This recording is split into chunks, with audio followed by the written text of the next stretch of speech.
Hello అండి, అందరికీ నమస్కారం. ఉత్తరాయణం, శశిర ఋతువు, మాఘమాసం, కృష్ణపక్షం, సప్తమి, తదుపరి అష్టమి. ఈరోజు గురువారం. ప్రస్తుతం విశాఖ నక్షత్రం, తదుపరి అనురాధ నక్షత్రం ప్రారంభమవుతుంది. అయితే ఈరోజు మనమందరం కూడా ఇటువంటి విశేషమైనటువంటి రోజున భక్తి శ్రద్ధలతో అమ్మవారి యొక్క నామాన్ని జపించాలి. అమ్మవారి నామమే ఎందుకు అనంటే, ఈరోజు సప్తమి, తదుపరి అష్టమి. అష్టమి అంటేనే శక్తి. ఈరోజు శక్తి దేవతలకి విశేషమైనటువంటి రోజు కాబట్టి ఈరోజు ఈ విశేషమైనటువంటి రోజున అమ్మవారి యొక్క నామమంత్రాన్ని ఓం దుం దుర్గాయై నమః అనే నామాన్ని జపించాలి. ఈ నామాన్ని 108 సార్లు జపించాలి. ఈరోజు ఈ నామాన్ని భక్తి శ్రద్ధలతో జపించడం వలన అమ్మవారి అనుగ్రహం వలన మీ కళ్ళల్లో, ముఖంలో తేజస్సు, మనసులో వెలుగు మరియు మీ ఆలోచనల్లో సన్మార్గాలు ఉత్పత్తి అవుతాయి. ఇక తారాబలం. చాలామంది గ్రహాలు, రాశి ఫలాలు, నక్షత్రాలు అన్నీ అబ్జర్వ్ చేస్తూ ఉంటారు. మనం కూడా తారాబలం ప్రతిరోజు వింటూ ఉంటాం. నిన్నటి తారాబలం మనకి విశాఖ నక్షత్రం అయి ఉంటే, అదే విధానంగా ఈరోజు కూడా మధ్యాహ్నం వరకు విశాఖ నక్షత్రం ఉంటుంది. మరియు మధ్యాహ్నం పైన అనురాధ ప్రారంభమైతే రేపు అనురాధ నక్షత్రం శుక్రవారం మధ్యాహ్నం వరకు ఉంటుంది. మహానక్షత్రం. కానీ మీ అందరూ తెలుసుకోవాల్సింది ఏంటంటే, రేపు దగ్ధయోగం ఉంటుంది. ఎందుకంటే ఈరోజు కాసేపట్లో అష్టమి ప్రారంభమవుతుంది. మధ్యాహ్నం పైన అధికమైన అష్టమి ఉంటుంది. మరియు రేపంతా కూడా అష్టమి ఇంకా అధికంగా ఉంటుంది. రేపు అష్టమి గడియలు మధ్యాహ్నం ఆల్మోస్ట్ 11-12 గంటల వరకు కూడా అష్టమి ఉంటుంది. రేపు దగ్ధయోగం కూడా ఉంటుంది. కాబట్టి దగ్ధయోగంలో ముహూర్తాలు అనేవి ఉండవు. అందువలన కాస్త జాగ్రత్త పాటించడం మంచిది. దగ్ధయోగంలో ఏ ముహూర్తాలని, ఎటువంటి మంచి కార్యాలకి శుభం కాదు. నిత్యం ఆచరించేవి మాత్రమే ఆచరించవచ్చు. దగ్ధయోగంలో పూజలకి ఇంట్లో మనం ధ్యానం చేయడం, పూజించడం, జపం చేయడం, కులదేవతారాధన ఇది చాలా శ్రేయస్కరం. అంటే మన పాపకర్మలు ఏవైతే ఉంటాయో అవి దహించబడతాయి అని అర్థం. దగ్ధయోగంలో అయినంత వరకు ఇటువంటి పూజ, ధ్యానము, జపము ఆచరించాలి. ముహూర్త నిర్ణయాలు చేయకూడదు.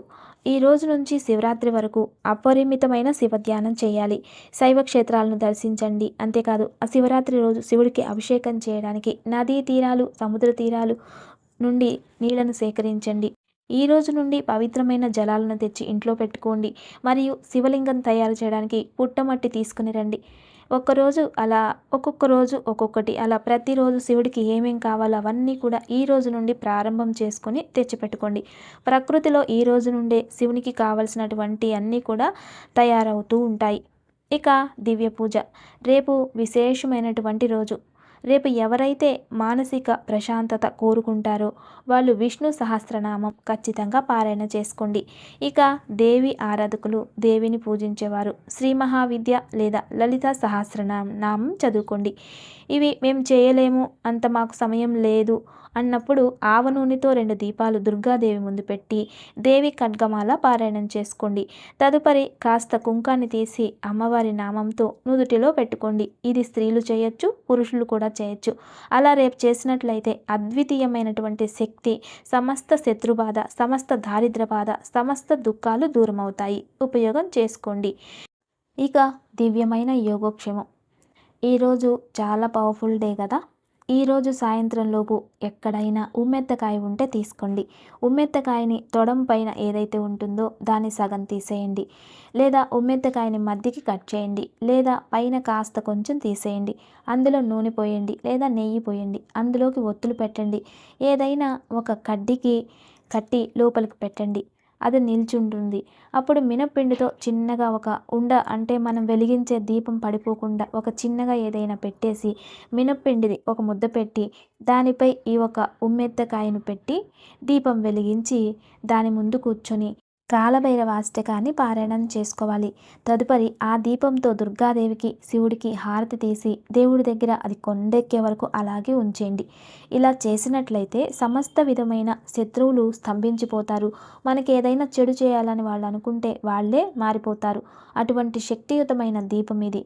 ఇది మాఘమాసంలో కృష్ణపక్ష అష్టమి సాయంత్రమే వెలిగించండి. ఉమ్మెత్తకాయ దొరకలేదు అన్నప్పుడు ఇక ఎర్ర నీళ్లు చేసి దాని మధ్యలో మట్టి ప్రమిద పెట్టి దీపం వెలిగించి పూజించండి. నమస్తే. Thanks for watching.